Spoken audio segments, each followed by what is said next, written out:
How to fix failed to update playlists error in COD. 1. Quit then restart the COD game. 2. Check your internet connection. 3.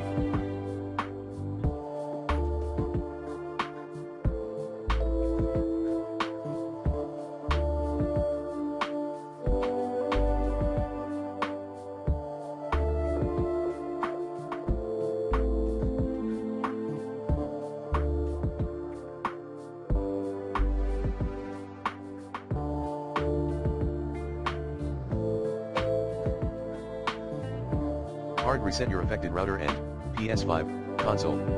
4.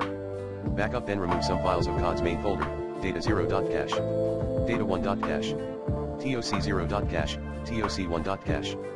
5. Verify the integrity of COD files. Like this.